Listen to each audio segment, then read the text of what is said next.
जय हिंद। आज की इस क्लास में हम पढ़ेंगे इजिप्ट यानी कि मिस्र की सभ्यता के बारे में। मिस्र की सभ्यता भी विश्व के प्राचीन सभ्यताओं में से एक है जो अफ्रीका के उत्तरी छोर पर विकसित हुई थी। यह सभ्यता लगभग 5000 ईस्वी पूर्व में नील नदी के किनारे आरंभ हुई। इसकी उत्पत्ति नार्मर नामक फराहो द्वारा मानी जाती है जो 3200 ईस्वी पूर्व में हुई थी। इसे स्कॉर्पियन किंग के नाम से भी जाना जाता है, जिसने इस सभ्यता या देश की स्थापना नील नदी के किनारे पर की। नील नदी, जिसे अंग्रेजी में नाइल रिवर के नाम से जाना जाता है, ये अफ्रीका की सबसे लंबी नदी है।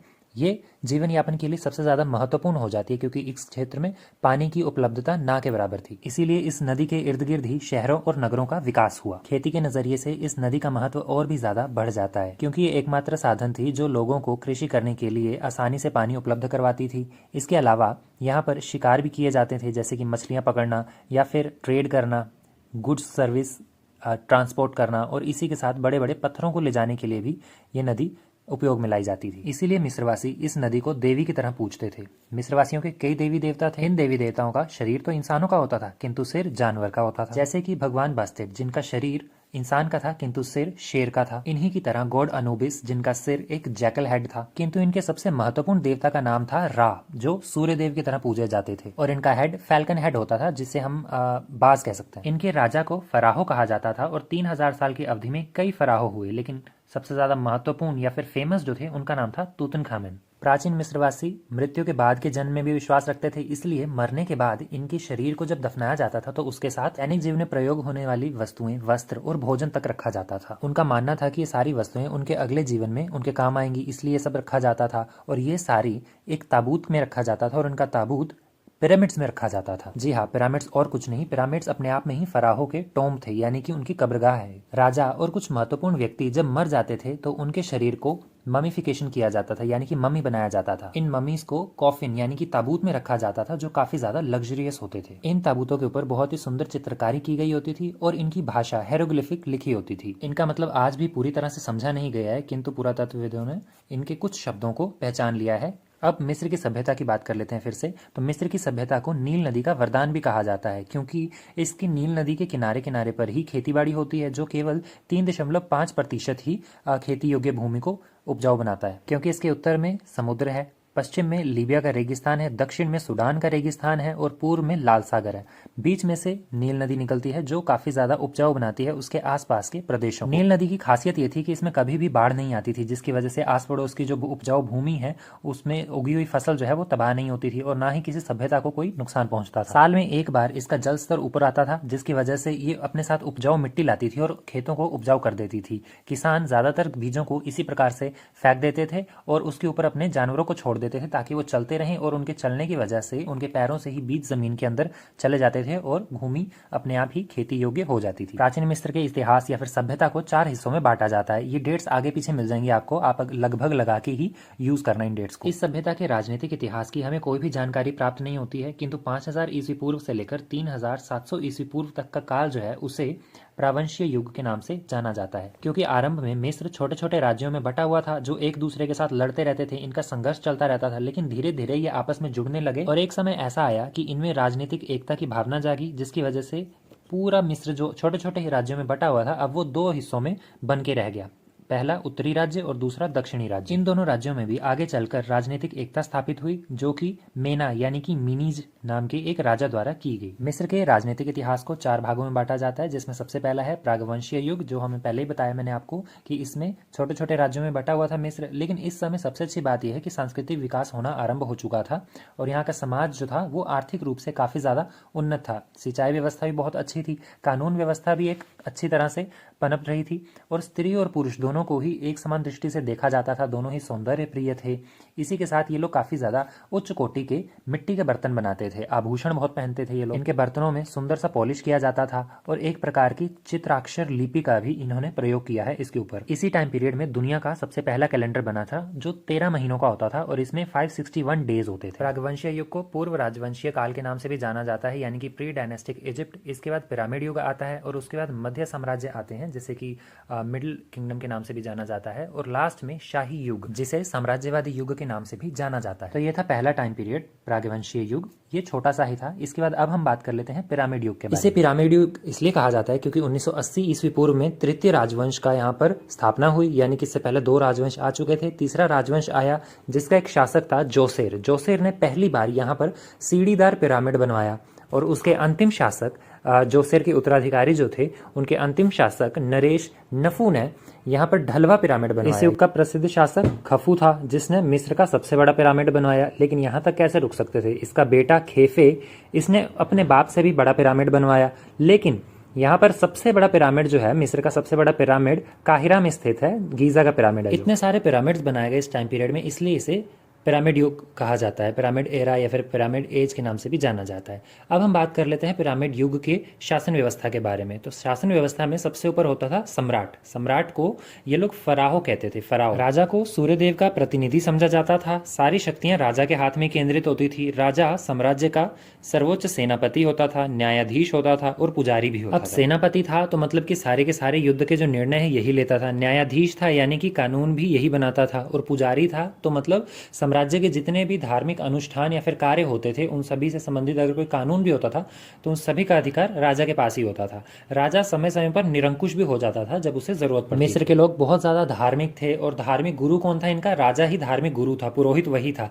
तो पुरोहित होने के कारण राजा के विरुद्ध किसी भी प्रकार का विद्रोह पनप ही नहीं सकता था, पाप समझा जाता था। एक समय आगे चलकर ऐसा आया जब राजा जो थे वो ताकतवर नहीं थे, मतलब कमजोर उत्तराधिकारी वहां पर गद्दी पर बैठ गए। तो उस समय राजा के अधीन जो सामंत और अन्य पुजारी होते थे उन्होंने राजा की गद्दी को संभालने का प्रयास किया, यानी कि शक्ति अपने हाथ में केंद्रित करने का प्रयास किया। राजा के बाद स्थान होता था प्रधानमंत्री का। राजा को शासन प्रणाली अच्छे से चलाने के लिए कई सारे मंत्रियों की आवश्यकता पड़ती थी, तो उसके लिए सबसे पहला मंत्री होता था प्रधानमंत्री। शुरुआत में तो ये पद राजकुमारों के लिए रखा जाता था, युवराज को दिया जाता था, लेकिन कुछ समय बाद योग्य व्यक्ति को इसके ऊपर आसित किया जाने लगा। प्रधानमंत्री हर काम का ब्यौरा रखता था, ये जनगणना करवाता था, करों को जमा करवाता था, छोटे न्यायालय जो होते थे उनके विरुद्ध अगर कोई अपील आई है तो उसको भी सुनता था। ऐसा माना जाता है कि उस समय प्रधानमंत्री ही राजा के नाम पर सारे काम करता था। फिर आते हैं कोषाध्यक्ष और कुछ अन्य अधिकारी। कोषाध्यक्ष में भी सबसे पहले एक प्रधान कोषाध्यक्ष होता था जिसके अंदर 2 और कोषाध्यक्ष आते थे। यानी कि प्रधान कोषाध्यक्ष है वो क्या करता है, उसका कार्य होता था संपूर्ण राज्य का जो वित्तीय व्यवस्था है उस पर नियंत्रण रखना। इसके अलावा जो बाकी के 2 कोषाध्यक्ष उसके अधीन आते थे उनका काम होता था जैसे कि राजप्रसाद हो गए या फिर मंदिर हो गए, पिरामिड हो गए, उनका निर्माण की व्यवस्था जो है वो 2 आगे के जो कोषाध्यक्ष है वो संभालते थे। इसके अलावा और भी बहुत सारे अधिकारी होते थे जैसे कि मुख्य न्यायाधीशों के लिए होते थे, सामंत होते थे, लेख निरीक्षक करने वाले भी होते थे। इसके बाद आती है सेना। तो सेना इनके पास काफी विशाल सेना होती थी। सेना के रूप में इनके पास अश्वरोहिणी सेना होती थी, रथ रोहिणी सेना होती थी और पैदल सैनिक होते थे। युद्ध में लड़ने के लिए इनके पास तलवार होती थी, गंडासे होते थे, धनुष बाण होते थे, भालों का प्रयोग करते थे ये लोग। इसके अलावा इनके पास एक छोटी सी जल सेना भी थी जो कि एक मामूली से जहाजों के ऊपर लड़ती थी। इनकी सेना का मुख्य या फिर पदाधिकारी जो होता है, सबसे बड़ा पदाधिकारी, वो सम्राट ही होता था। फिर आती है न्याय व्यवस्था। मिस्र वासियों की न्याय व्यवस्था कुछ खास अच्छी नहीं थी। ये सारी ना ईरान की ही तरह थी, मतलब नॉर्मल लोगों पर छोड़ रखा था इन्होंने न्याय का सारा काम। इनका कोई संविधान नहीं था, ना ही कोई विधि थी इनके पास जिसके आधार पर ये लोग सजा तय करें। तो इसके लिए इन्होंने क्या किया, अपनी जो परंपराओं में चले आ रही धर्म के नाम पर सजाएं थी उन्हीं को अपनाया। गाँव में सामंतों द्वारा न्याय लिया जाता था और नगरों में नगरपतियों द्वारा। अगर इनका भी न्याय आपको पसंद नहीं आता है तो आपको स्थानीय न्यायालय जो है वहां पर जाके आप अपील कर सकते थे। और अगर स्थानीय न्यायालय का भी आपको जो फैसला है वो पसंद नहीं आता है तो आप सर्वोच्च न्यायालय के पास जा सकते थे जो कि राजा होता था, राज्यसभा ही होती थी। राजा का निर्णय अंतिम होता था और उसके विरुद्ध कहीं भी आप अपील नहीं कर सकते। ज्यादातर अपराधों पर जुर्माना ही लगाया जाता था। बहुत ही गंभीर अपराध अगर होना तब जाकर मृत्यु दंड दिया जाता था या फिर अंग भंग कर दिया जाता था। इसके बाद आती है प्रांतीय व्यवस्था। तो पिरामिड युग में पूरे मिस्र को 50 प्रांतों में बांट रखा था और इसका शासन राज्यपालों के हाथों में होता था जो फराओ द्वारा नियुक्त किए जाते थे। स्टेट्स के जो गवर्नर होते थे वो टैक्स के रूप में अनाज, शहद, पशु या फिर कोई भी चीज, कोई भी वस्तु हो सकती थी, वो इकट्ठा कर करते थे और आगे राजकोष में उसको जमा करवा देते थे। स्टेट की कितनी इनकम होगी, वहाँ की लैंड कैसी होगी या फिर वहाँ की सिंचाई व्यवस्था, ये सब कुछ सेंट्रल गवर्नमेंट ही देखती थी। इन प्रांतों को, स्टेट्स को नॉर्म्स कहा जाता था और इनके राज्यपालों को नोमार्च। अब बात कर लेते हैं प्राचीन मिस्र के पिरामिड युग के सामाजिक जीवन के बारे में। समाज का विभाजन 5 वर्गों में किया हुआ था। इसमें सबसे पहला वर्ग होता था राज परिवार, जिसमें राजा और उसके परिवार सगे संबंधी आते थे। दूसरे नंबर पर सामंत आते थे। तीसरे नंबर पर पुजारी होते थे। चौथे नंबर पर मध्यम वर्ग आता था, जो नॉर्मली क्या बोलते हैं उसको, ट्रेडर्स होते थे, किसान होते थे, संपन्न किसान। और सबसे एंड में होते थे दास। मध्यम वर्ग में लिपिक आते हैं, व्यापारी, कारीगर और स्वतंत्र किसान आते थे। दूसरी तरफ राज परिवार में अगर कोई सामंत और पुजारी है तो उन्हें विशेषाधिकार प्राप्त थे। यहाँ पे वर्ग व्यवस्था काफी ज्यादा लचीली थी, आप जो चाहो वो पेशा अपना सकते हो। दास वर्ग की दशा अच्छी नहीं होती थी। इनका धन और जीवन दोनों ही अपने स्वामी के लिए समर्पित होता था। ये लोग राजवंश, पुरोहित वर्ग, सामंत वर्ग जो होते थे, इनकी सेवा करते थे और बदले में इन्हें खाना मिल जाता था या फिर शरीर ढकने के लिए कपड़े मिल जाते थे। हालांकि मिस्र का समाज जो है वो इतना ज्यादा जटिल नहीं था जितना कि भारत की जाति प्रथा थी, लेकिन फिर भी दासों की स्थिति काफी ज्यादा खराब थी। इस समय की सबसे अच्छी बात यह थी कि इन लोगों को भेदभाव और जातिवाद का बिल्कुल भी ज्ञान नहीं था। फिर है रहन सहन। तो मिस्र में उच्च वर्ग और निम्न वर्ग में काफी ज्यादा अंतर देखने को मिलता है। उच्च वर्ग के लोगों का बड़े बड़े घर होते थे, बड़े बड़े भवन होते थे, उनकी खिड़कियां दरवाजे काफी ज्यादा रंगीन होते थे। फर्श पर बिछाने के लिए उनके पास दरियां होती थी, सुंदर सुंदर कमरे होते थे, कुर्सियां होती थी, अलमारी, सोने चांदी तांबे और पत्थर के तो बहुमूल्य पात्र होते थे उनके पास, जिनमें वो लोग खाना खाते थे।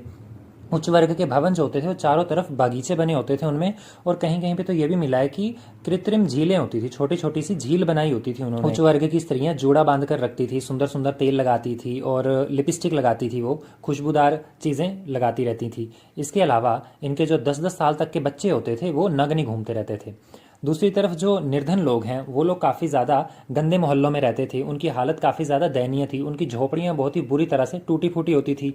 और रही बात खाने पीने वाले बर्तनों की, तो वो भी टूटे हुए बर्तनों में ही खाना खाते थे, उनके पास फर्नीचर जैसी कोई भी चीज़ें नहीं होती। इसके बाद आता है पारिवारिक जीवन। तो मिस्री समाज का सबसे छोटी इकाई जो थी वो परिवार ही था। परिवार की संपत्ति जो होती थी वो सबसे बड़ा व्यक्ति जो है उसी के हाथ में होती थी। पुरुष प्रधान समाज था तो परिवार में भी पुरुष की ही सबसे ज्यादा चलती थी। दूसरी तरफ स्त्रियों को सम्मान की दृष्टि से देखा जाता था। इसी से आगे हम जान लेते हैं स्त्रियों की दशा। तो स्त्रियों की काफी अच्छी दशा थी, संपन्न होती थी स्त्रियां। इस समय पर्दा जैसी कोई भी प्रथा प्रचलित नहीं थी। पुरुषों के समान ये आर्थिक और सामाजिक कार्यों में भाग लेती थी, राजकीय कार्य भी करती थी। समाज में स्त्रियों को काफी ज्यादा स्वतंत्रता प्राप्त थी, चाहे तो अपनी मर्जी से विवाह भी कर सकती थी, और देखने को मिलता है कि भाई बहनों में ही विवाह हो जाता था उस समय। बहुविवाह की प्रथा समाज में प्रचलित नहीं थी, लेकिन राजवंश वाले जो लोग होते थे वो लोग एक से ज्यादा विवाह कर लेते थे।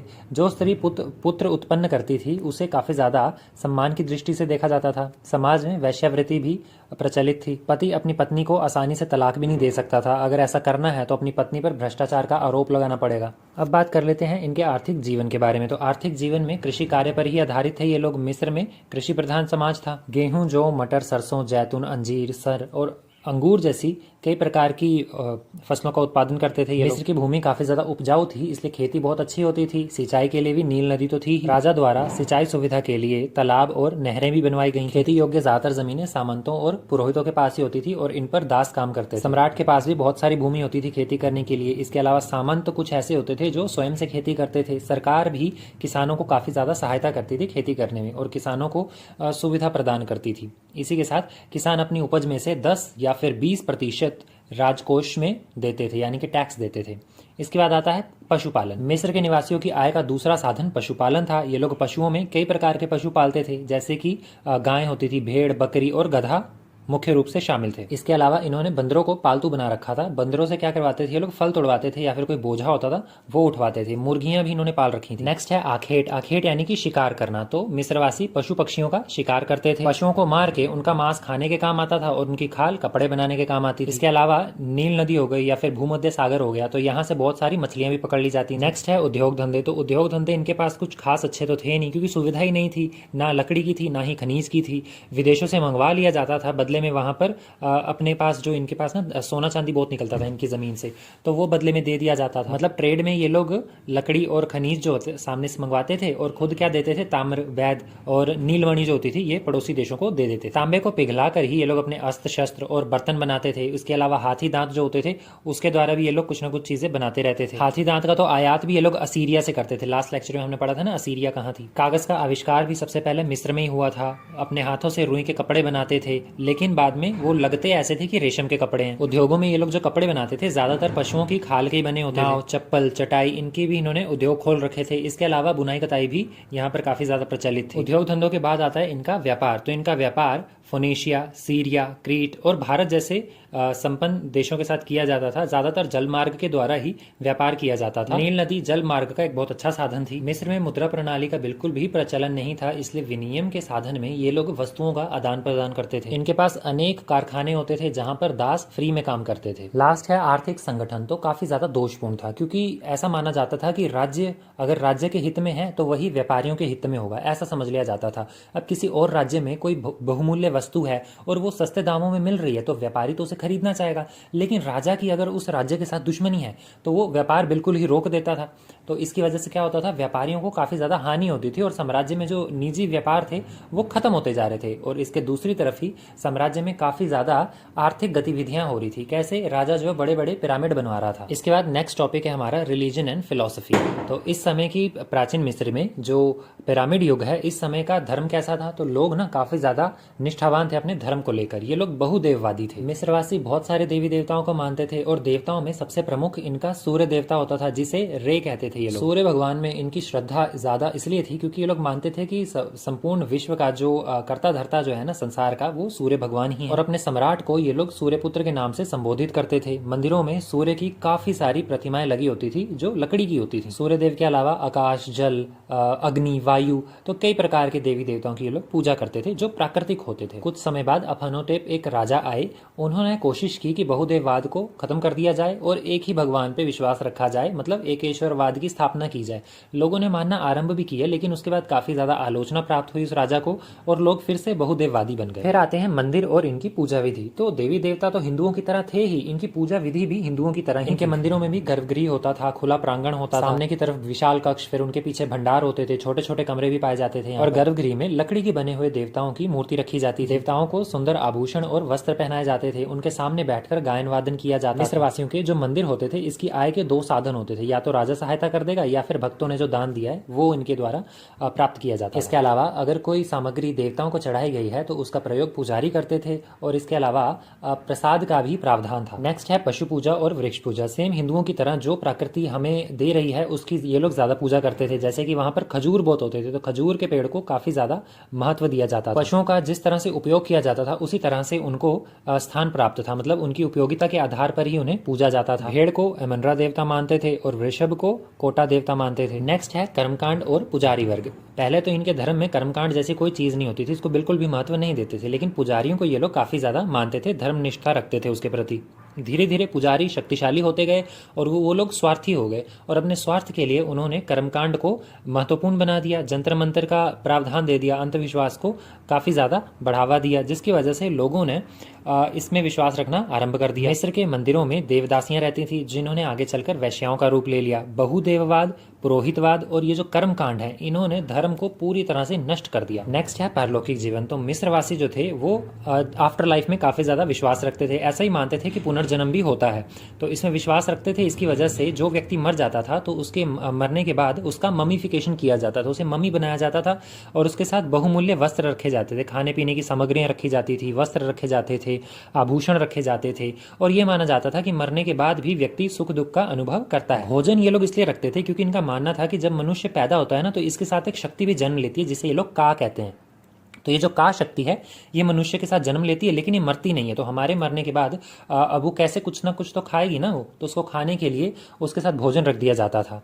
इसी के अलावा मिस्रवासी आत्मा में काफी ज्यादा विश्वास रखते थे। ये लोग मानते थे कि जिस प्रकार से वृक्ष के ऊपर पक्षी आकर बैठता है उसी प्रकार के एक शरीर के अंदर आत्मा आकर बैठ जाती है। इसीलिए मरे हुए व्यक्ति का जब ममीफिकेशन किया जाता था, उसे मम्मी बनाया जाता था, तो उसके शरीर का हर एक अंग निकाल कर एक ताबूत में रख दिया जाता था, नमक लगाकर, उसमें से खून वगैरह निचोड़ के मॉइस्चर निकाल के नमक लगा के रख दिया जाता था। लेकिन उसका दिल नहीं निकाला जाता था, दिल उसका शरीर के अंदर ही रहने दिया जाता था। माना जाता था कि कल को अगर वो फिर से जिंदा होना चाहे उसकी आत्मा, तो वो कैसे होगी, तो दिल को सबसे ज्यादा महत्वपूर्ण समझा जाता था। नेक्स्ट है धर्म और राजनीति का संबंध। अब देखिए क्या होता है कि पुरोहित जो है ना, पुरोहित वर्ग धीरे धीरे ताकतवर होने लग जाता है, लेकिन ये अपनी ताकत कब दिखाते हैं? ये अपनी ताकत दिखाते हैं जब कोई कमजोर शासक गद्दी पर बैठता है। जैसे ही कमजोर शासक गद्दी पर बैठा, धर्म गुरु क्या करते थे, वर्ग में विभाजन कर देते थे और अपनी शक्ति स्थापित कर लेते थे, जिसकी वजह से साम्राज्य छोटे छोटे हिस्सों में फिर से टूटने वाला हो जाता था, विद्रोह खड़ा हो जाता था, तो केंद्र की शक्ति जो है वो कमजोर हो जाती थी। और ये जो धर्म गुरु है, जो फराहो, उसको सिर्फ नाम मात्र रहने दिया जाता था और जो एक्चुअल शक्ति है वो पुरोहितों के पास चली जाती थी। लेकिन फिर भी अगर कोई शासक ताकतवर है तो वो क्या करता था, धर्म के आधार पर ही राज करता था। ये था इनका धर्म। अब इनके दर्शन की बात कर ली जाए, फिलॉसफी की बात कर ली जाए, तो मिस्रवासी जो पिरामिड युग के समय के थे, वे दर्शन दो प्रकार के थे उस समय के। एक तो नैतिक दर्शन था इनका, दूसरा राजनीतिक दर्शन था। इनके नैतिक दर्शन के बारे में कुछ भी कहा नहीं जा सकता है, क्योंकि मेम्फिस के जो धर्मशास्त्र है उसमें हमें बस इतना पता चलता है कि टा नाम का एक देवता है जो बाकी देवताओं का हृदय और जीभ है, तो उसके आधार पर ही इन्होंने अपना नैतिक दर्शन लिखा हुआ है। और नैतिक दर्शन में मात नाम का एक शब्द है, मात का सिद्धांत, तो वो प्रस्तुत किया हुआ है इन्होंने। अब वो वर्ड ही समझ नहीं आ रहा है क्या चीज़ है, तो इसलिए इनका जो नैतिक दर्शन है वो क्लियर नहीं है कि क्या चीज़ कहने की प्रयास किया गया। दूसरी तरफ इनका राजनीतिक दर्शन है जो सूर्यदेव रे पर आधारित है। नेक्स्ट टॉपिक है हमारा शिक्षा, साहित्य, कला। तो ये आपके सिलेबस में नहीं है, आप अगर डिटेल में पढ़ना चाहते हो तो पढ़ सकते हो। मैं सिर्फ आपको इतना बता देता हूँ कि शिक्षा में ये लोग देखो लिखते कैसे थे। इनके पास हेरोग्राफिक लैंग्वेज तो थी ही, इसके अलावा हायरेटिक लिपि का विकास कर चुके थे ये लोग। लिखने के लिए पेपिरस नाम का एक वृक्ष होता था, उसके द्वारा कागज बनाए जाते थे और फिर उस पर लिखा जाता था। साहित्य की बात कर ली जाए तो पिरामिड युग का साहित्य जो है वो अधिक धार्मिक और दार्शनिक था। इस समय महाकाव्य, नाटक और साहित्य जैसी कोई भी चीजें इतनी ज्यादा रचित तो नहीं हो पाई, लेकिन फिर भी इस समय का अगर सबसे प्रमुख रचना की बात की जाए तो वो है पिरामिड टेक्स्टस। इसमें विज्ञान के क्षेत्र में बात कर ली जाए तो विज्ञान इनका कुछ खास था नहीं, क्योंकि पिरामिड तो नॉर्मल सी चीज थी, तो विज्ञान इनका कुछ था नहीं। दूसरी तरफ नक्षत्रों का इन लोगों को अच्छी तरह से ज्ञान हो चुका था। नक्षत्र और ग्रह जो है इनका इन लोगों ने मैप बना लिया था। ये लोग क्या करते थे, साइंस की उसी चीज को एक्सप्लोर करते थे जो इनकी लाइफ में काम आती है। तो इस नक्षत्रों की वजह से बाद में इन्होंने कैलेंडर का भी आविष्कार कर लिया। डिवाइड, मल्टीप्लिकेशन और डिवाइड, प्लस एंड माइनस ये लोग जानते थे। मल्टीप्लिकेशन के बारे में इनको कोई आइडिया नहीं था। चिकित्सा के क्षेत्र में भी ये लोग आगे बढ़ रहे थे, क्योंकि यहाँ पर चिकित्सक वर्ग का उदय हो चुका था। और इसके अलावा गणित जो है, गणित में भी ये लोग क्या करते थे, एक लिखने के लिए एक बिंदु लगाते थे, दो लिखने के लिए दो बिंदु लगाते थे। डेसिमल सिस्टम के बारे में इनको बिल्कुल भी नॉलेज नहीं थी, लेकिन कुछ इतिहासकार ये साबित करना चाहते थे कि इन लोगों को डेसिमल सिस्टम आता था, लेकिन ऐसा कोई भी प्रमाण नहीं मिल पाया। एक आता था इनका ज्योतिष विज्ञान। तो मिस्रवासी मानते थे कि पृथ्वी जो है वो चौकोर है, और इसी आधार पर ये लोग मानते थे कि पृथ्वी के चारों कोनों पर पहाड़े हैं और वो पहाड़े जो है वो आसमान को उठाए हुए हैं। इसी के आधार पर ये लोग कोशिश करते थे कि पता लग जाए कि नील नदी में साल में कौन से दिन बाढ़ आने वाली है। तो ज्योतिष विद्या के माध्यम से ये लोग भविष्यवाणी करने का प्रयास करते थे। इन लोगों को 5 प्रकार के नक्षत्रों का ज्ञान था, सैटर्न, मर्क्यूरी, मार्स, जुपिटर और वीनस के बारे में। इन्होंने सबसे महत्वपूर्ण काम ये किया कि इन्होंने जो कैलेंडर बनाया ना, वही आगे चलकर जॉर्जियन कैलेंडर या फिर जूलियन कैलेंडर के नाम से प्रसिद्ध हुआ। मिस्रवासियों ने ही अपनी ज्योतिष विद्या के आधार पर साल में 12 महीनों का प्रावधान दिया था, 12 महीने बनाए, और इसके बाद इन्होंने क्या किया कि जितने भी महीने होते थे उन सभी को 30-30 दिनों में डिवाइड किया। इसके अलावा फिर भी 5 दिन एक्स्ट्रा बच रहे थे, तो ये लोग उसे एक्स्ट्रा कहते थे। इसके बाद कला आ जाती, तो पिरामिड युग में सबसे बड़ी कला ही इनके पास पिरामिड थी, और उसकी वास्तुकला के बारे में आप लोग यहाँ से पढ़ सकते हो, मैं ज्यादा डिटेल में नहीं पढ़ाऊंगा। और उसकी कला कैसी थी, वो दिखते कैसे थे, उनके निर्माण में किस प्रकार से इन्होंने श्रमिक लगाए थे, वो सारे यहाँ पे लिखे हुए हैं। तो कला के क्षेत्र में ये थी इनकी वास्तुकला। इसके बाद इनकी मूर्ति कला आ जाती है। तो मूर्तियां कैसी बनाते थे ये लोग, मानव का शरीर होता था और जानवर का सिर होता था, लेकिन कुछ जगह पर इन्होंने ऐसा किया कि जानवर का शरीर लगा दिया और मानव का सिर लगा दिया। जैसे कि आप इस तस्वीर में देख सकते हो कि जानवर का शरीर है, लेकिन सिर जो है वो तुतनखामेन का है। इसी प्रकार से गीजा के बाहर भी बड़ा सा शेर है और उसके ऊपर राजा का सिर लगाया हुआ, जो कि एक मानवीय मुखौटा है। मूर्ति कला में इनकी खासियत ये थी कि पाषाण की मूर्ति हो या फिर धातु की मूर्ति हो, दोनों प्रकार की मूर्तियां बनाते। आगे कला के क्षेत्र में एक चित्रकला आ जाती है। तो चित्रकला ये लोग कैसे करते थे, काफी ज्यादा रंगीन होती थी, लेकिन पिरामिड युग तक ये ज्यादा अच्छी तरह से उन्नत नहीं हो पाई। इनकी चित्रकला की एक खासियत ये थी कि जैसे कि इनकी मूर्तियां जो है ना, ये परंपराओं पर आधारित थी, धर्म पर आधारित थी, लेकिन दूसरी तरफ चित्रकला में हमें ये चीज देखने को मिलती थी, ये लोग पूरी तरह से स्वतंत्र थे, जो चाहे वो बना सकते थे। कोई ऐसा नहीं था कि जानवर का सिर बनाना है और इंसान का मुंह बनाना है या फिर किसी और प्रकार का प्राणी बनाना है, जो कि वास्तव में होता ही ना हो। तो ये था पिरामिड युग। अब तक हम प्रागवंशीय युग पढ़ चुके हैं और पिरामिड युग पढ़ चुके हैं। अब हम अगले युग की बात कर लेते हैं। नेक्स्ट है मध्य युग या मध्य राज्य युग या फिर मिडिएवल एज। अब तक 6 राजवंश हो चुके हैं। 2475 ईस्वी पूर्व में छठे राजवंश का भी पतन हो जाता है और पिरामिड युग का भी अंत हो जाता है। इसी के बाद 300 सालों तक मिस्र में अराजकता फैल जाती है और 7वें, 8वें, 9वें, 10वें राजवंश जो है इनकी उत्पत्ति हो जाती है, लेकिन ये भी कुछ विशेष तरह से विकास नहीं कर पाते। मिस्र के 10वें राजवंश का पतन 2160 ईस्वी पूर्व में होता है, 11वें राजवंश का पतन 2000 ईस्वी पूर्व में होता है और उसी समय 12वां राजवंश जब आता है तो उसका शासन 1788 तक चलता है। मिस्र के इतिहास में ये जो 11वां और 12वां राजवंश था ना, इस वंश का कालक्रम जो है इसी को मध्य राज्य युग के नाम से जाना जाता है। इस समय की शासन व्यवस्था कैसी थी तो अब वो जान लेते हैं। तो सबसे पहले तो सामंतवादी व्यवस्था यहाँ पर आ चुकी थी। 11वें और 12वें शासन के समय को ही हम लोग मध्य राज्य युग जैसे पुकार रहे हैं और इसी समय सामंतवादी व्यवस्था का उदय हो चुका था पूरी तरह से। पिरामिड युग में तो राजा की ही सत्ता होती थी और उसके अधीन सामंत होते, लेकिन अब क्या है, सामंतों की शक्ति बहुत ज्यादा बढ़ चुकी है जैसे कि यूरोप में थी। मिस्र अब फिर से छोटे छोटे अनेक राज्यों में विभाजित हो चुका था और राज्यों को सामंत चला रहे थे। 12वें राजवंश का काल को छोड़कर बाकी का जितना भी राजवंश का काल था ना, उन सभी में तो ये हुआ कि ये सामंत जो थे बिल्कुल ही अनियंत्रित हो रखे थे। इनके पास खुद की सेना होती थी और इनके पास कई प्रकार के अधिकार होते थे। प्रधान धर्माधिकारी होते थे ये लोग, सेनापति भी खुद ही बन चुके थे, न्यायाधीश भी ये लोग खुद ही बन चुके थे। नेक्स्ट है फराहो की स्थिति। अब एक तरफ सामंत इतने ज्यादा ऊपर उठ गए हैं तो दूसरी तरफ ऑब्वियसली फराहो की स्थिति काफी ज्यादा दयनीय हो रखी थी, बहुत ही दुर्बल हो चुके थे वो। इस समय तक भले ही फराहो काफी ज्यादा कमजोर हो चुका था, लेकिन कर वो अभी भी लेता था, नियुक्ति अधिकारियों की वो अभी भी करता था और कई सारे पदाधिकारी होते थे जिन पर नजर रखने के लिए और ज्यादा थोड़े उच्च पद के अधिकारी नियुक्त करने होते थे, उन्हें भी ये नियुक्त करता था। और इसके पास जो जमीन होती थी उसका स्वामित्व जो होता था ये, तो अगर ये किसी सामंत को मान्यता दे देता था ना तो वो जमीन उसकी हो जाती थी। नेक्स्ट है आय के साधन। तो मध्य युग में पिरामिड युग की तरह बहुत ही ज्यादा आय हो रही थी ऐसा कुछ नहीं था, क्योंकि पिरामिड युग में तो बहुत ज्यादा आय के साधन इनके पास उपलब्ध थे। लेकिन इस समय क्या हुआ, पिरामिड युग के मुकाबले ये लोग अब अपनी अर्थव्यवस्था खोते चले जा रहे थे। सामंत बहुत ज्यादा ताकतवर हो रखे थे, भले ही इनकी संख्या जो थी वो कम थी, लेकिन ये काफी ज्यादा ताकतवर हो रखे थे।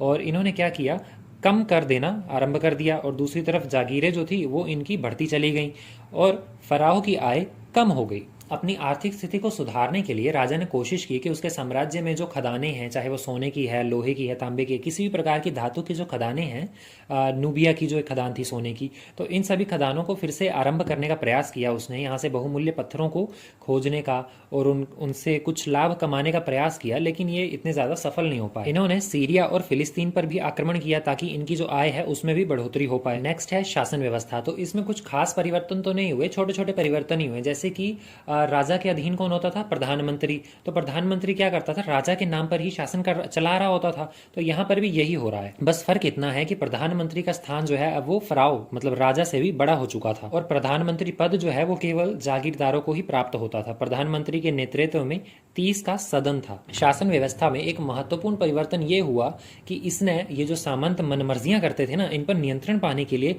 अब फराहो ने, राजा ने स्वयं की एक सुसंगठित सेना रखनी आरंभ कर दी जिसे वो वेतन देता था। सामाजिक और आर्थिक व्यवस्था में भी कुछ खास परिवर्तन नहीं आया था, बिल्कुल जैसा कि पिरामिड युग था उसी तरह से यहाँ पर चल रहा था। सिर्फ थोड़ा सा परिवर्तन आया था, जैसे कि इस युग में सामंत सबसे ज्यादा प्रतिष्ठित हो चुके थे, इनके पास अच्छी खासी शक्ति जो आ रखी थी, है ना।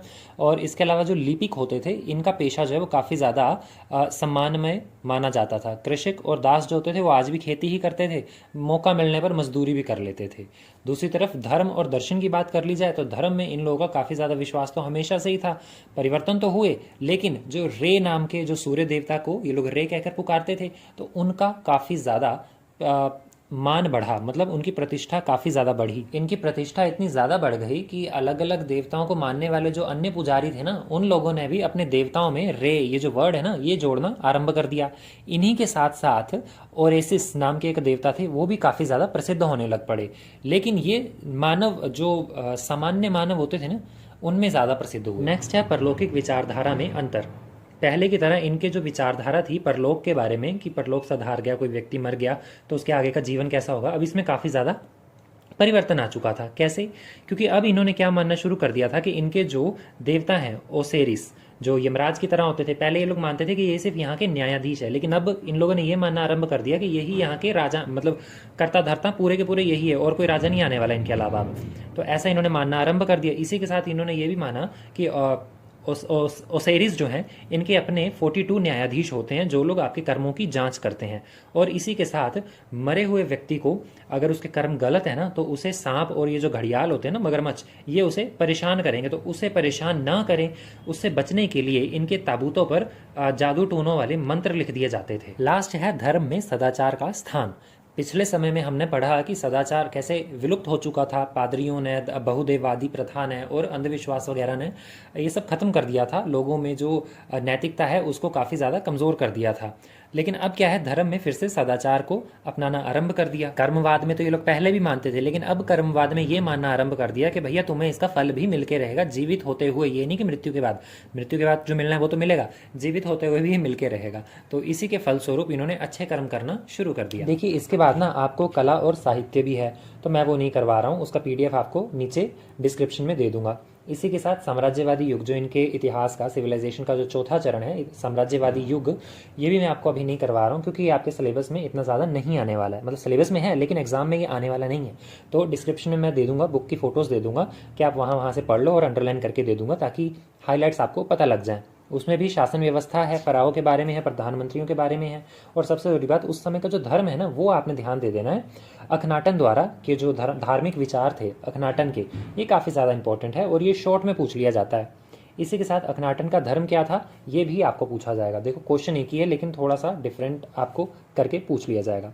भौगोलिक दशा, वैचारिक किस तरह की थी उस समय की नील नदी के कारण, वो सारी मैं आपको स्टार्टिंग में बता चुका हूँ, उसको डिटेल में जानने के लिए भी नीचे मिल जाएगा। मिस्र की सभ्यता, संस्कृति, आर्थिक जीवन, उनकी कलाओं का विकास किस प्रकार से हुआ, ये सब कुछ हम पीछे अब तक पढ़ते हुए आए हैं और आगे भी इनका विकास होता रहा, तो वो सारी डिटेल्स आपको डिस्क्रिप्शन में मिल जाएंगी। अब हम लास्ट टॉपिक पढ़ लेते हैं, लास्ट स्लाइड है कि इस सभ्यता ने समाज को, पूरे विश्व को क्या दिया, क्या देन है इस सभ्यता की। तो सीधी सी बात है, देखिए इन्होंने कृषि की सबसे पहले, कांच का आविष्कार इन्होंने किया, सन के जो वस्त्र होते हैं इन्होंने बनाए, कागज़ इन्होंने बनाया, स्याही इन्होंने बनाई, घड़ी इन्होंने बनाई, और सबसे ज़रूरी बात ज्योमेट्री, जिसको ज्यामिति कहते हैं हिंदी में। तो ज्योमेट्री जो हम मैथ्स में यूज़ करते हैं तो वो भी इन्होंने बनाई। ज्योमेट्री से ये लोग तारों की खगोलीय जो जितनी भी गतिविधियाँ होती थी उसका अनुमान लगाते थे। जनगणना करना इन्होंने आरंभ किया सबसे पहले। एलिमेंट्री और सेकेंडरी, या फिर ये कहो कि प्राथमिक और माध्यमिक शिक्षा जो है उसका विकास भी इन्होंने ही किया। वर्णमाला जो होती है हमारी भाषा की वर्णमाला, क ख ग घ ABCD, तो वो सब भी इन्होंने सबसे पहले आविष्कार किया अपनी सभ्यता में। घरों को सजाने की वस्तुएं, और सबसे ज़रूरी एक ईश्वरवाद में विश्वास की भावना यहीं से पनपी। तो ये सारी सब देन है जो इस सभ्यता ने हमें दी है अब तक। तो यही थी हमारी आज की क्लास। आई होप आपको समझ में आया होगा। आपको एग्जाम में सोशल कंडीशन और religious condition of Egyptian civilisation के बारे में ही पूछा जाएगा। आई होप आपको समझ में आ रही होगी आज की क्लास। कैसी लगी आपको class, do let me know in the comments. और फर्स्ट टाइम मैं आपको कह रहा हूँ, do like, subscribe, share and please पूरी देखा करो वीडियो, ताकि आपको सारी बातें समझ आ जाएं। क्योंकि कभी कभार मेरे साथ भी ऐसा होता है कि मैं पूरी बात नहीं कह पाता हूँ, आगे जाकर फिर मैं वो किसी और टॉपिक में उसको ऐड कर देता हूँ तो आप कोरिलेट कर सको। तो मिलते हैं फिर नेक्स्ट क्लास में। जय हिंद।